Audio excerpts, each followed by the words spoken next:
ಮನೆಗಳು ಸೇರಿದರೆ ತುಂಬಿದ ಮನೆಯಂತೆ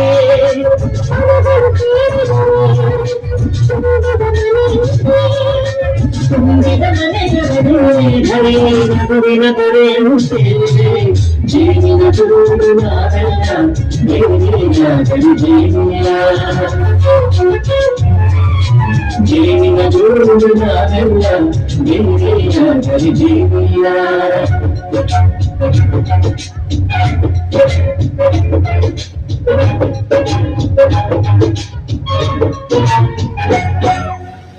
ಬದುಕಿನ